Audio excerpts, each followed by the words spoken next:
Pain ને બધું લઈને આવી હતી અને ઓનેસ્ટલી સ્પીકિંગ 7 દિવસમાં મને મારું જોઈતું રિઝલ્ટ મળી ગયું. એટલે એક તો મારો અનુભવ બહુ સારો રહ્યો છે અને હું એટલું કહી શકું કે ડૉક્ટરની અને ટીમ બહુ જ ફ્રેન્ડલી છે. એટલે તમને કોઈ જાતનો પ્રોબ્લેમ નહીં આવી શકે ને કોઈ બી પ્રોબ્લેમ હશે તો એનું સોલ્યુશન અહીંયા છે.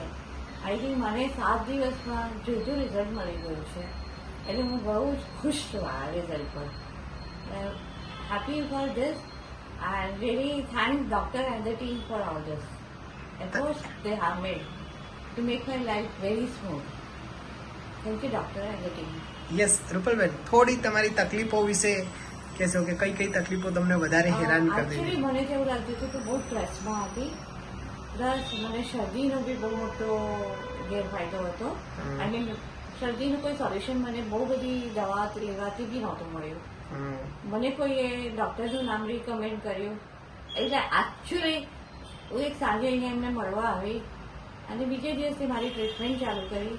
આજે લગભગ 7મો દિવસ છે અને મને મારું રિઝલ્ટ, શરદી તો પતી જ ગઈ છે પણ at the same time stress level nil થઈ ગયો છે અને જે બી પંચકર્મની ક્રિયા હતી એ આઈ થિંક એ કામ કરી રહી છે મારા માટે અને મને લાગે છે કે બધા અહીંયા પેશન્ટ હું જોઉં છું બહુ ખુશ થતા જાય છે એટલે I am also one of them, એવી રીતે કહી શકું. યસ રૂપાબેન, એક ખાસ મહત્વની વાત છે કે લોકોના મનમાં એ પ્રશ્ન હોય કે આયુર્વેદ ટ્રીટમેન્ટથી ઝડપથી ફાયદો ના થાય. ના, એ મારો પોતાનો બી ભ્રમ હતો. ઓનેસ્ટલી સ્પીકિંગ મારો હું જ્યારે આવીને ત્યારે થોડા ડાઉટ્સ વધારે હતા સોલ્યુશન કરતાં, પણ પછી અહીંયા આવ્યા પછી અનુભવ એટલો અલગ થયો કે હવે તો હું એટલું કહી શકું છું કે તમે એટલીસ્ટ તમને એ ભ્રમ દૂર કરવા માટે બી આવો. કારણ કે મારો જે અનુભવ છે કે મને બહુ બધી જગ્યા પર એલોપેથીની દવા આ તે બધું, અને ઇટ્સ નોટ કે હું આ પહેલી વાર મને શરદી થઈ છે પણ શરદીનો કોઠો જ છે એવું કહીએ ને ગુજરાતીમાં તો ચાલે. પણ જે રીતે મારી ટ્રીટમેન્ટની લાઈન પહેલે દિવસે, બીજે દિવસે, ત્રીજે દિવસે, ચોથે દિવસે મને બધું રિઝલ્ટ જોવા મળ્યું. મારા શરીરના ટોક્સિન્સ બહાર નીકળવા મળ્યા અને મારો અવાજ જે ઓરિજિનલ હતો તે પાછો આવી ગયો છે. એટલું જ હું કહી શકું કે અવાજ બી ખુલી ગયો છે અને મારા જે પેઇન પોઈન્ટ્સ હતા એ પણ બધા સોલ્વ થઈ ગયા છે. એટલે અને તે ટાટા એટલે પણ ડ્યુરેશન બહુ લાંબો નહોતો. 7 દિવસમાં મારું રિઝલ્ટ આવવા માંડ્યું છે એવું કહીએ. અને ટ્રીટમેન્ટ બહુ એક્સટેન્ડેડ બી નથી. So depends upon whatever doctor suggest, પણ they have a very nice diagnosis. અને પેઇન તો મારા હિસાબે નહોતું, બિલકુલ નહોતું.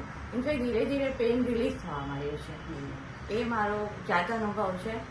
એટલે આઈ થિંક કે મારે તો બહુ પોઝિટિવ જ છે મારો અનુભવ અને પોઝિટિવ જ રહેશે. કારણ કે આ system Ayurvedic is very old અને they are the better person than your own knowledge to guide you to train and to put you in the right cycle. That is what myself experience says. એટલે મારા જે pain point હતા, whatever the pain point I had is solved within a very short period of time. I say 7 days and that also 2 hours a day is not a big deal when you are living with that pain for so many years. And that actually helped me to recommend all of you, in case you have or you should consult once instead of going for allopathy recurring tablets. That is all I have to say. Thanks doctor and the team for all your support and motivation. And thank you Rupaben તમારું, કારણ કે જે રીતે Ayurveda treatment ઉપર વિશ્વાસ, trust કરવો ને એ સૌથી બહુ બિગ ટાસ્ક હોય છે. કેમ કે ત્યાંથી જ બધી જર્ની ચાલુ થાય.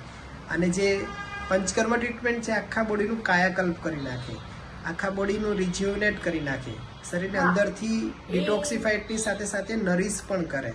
એટલે એના માટે એક વર્ડ છે, સેલ રિજ્યુનેટ કરે છે. નવા સેલ્સ કદાચ થતા હશે. I think that is the right word.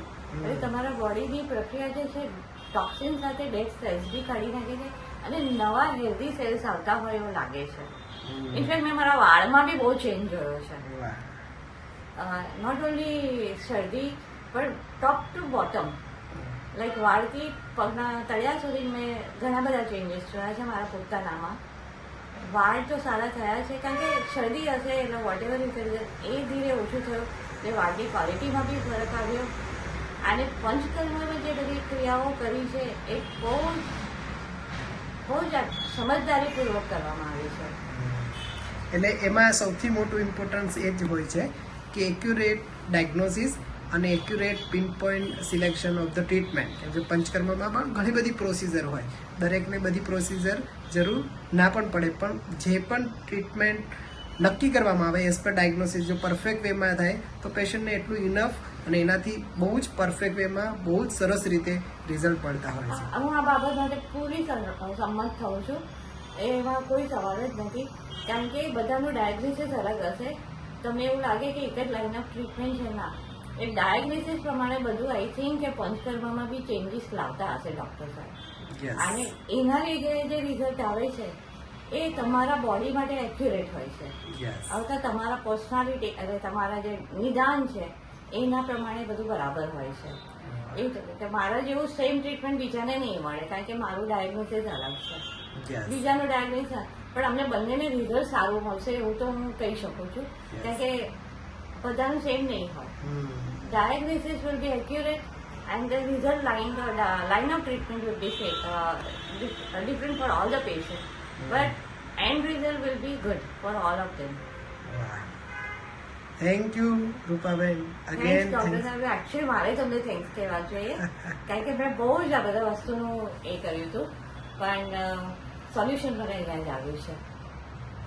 એટલે અમે બધાને થેન્ક્સ એટલા માટે કહીએ કે આયુર્વેદ ઉપર ટ્રસ્ટ રાખીને આયુર્વેદ અપનાવવું, this is a big task. ના, આયુર્વેદ શબ્દ એકચ્યુઅલી તમે એને એન્શિયન્ટ નોલેજ તરીકે જોવો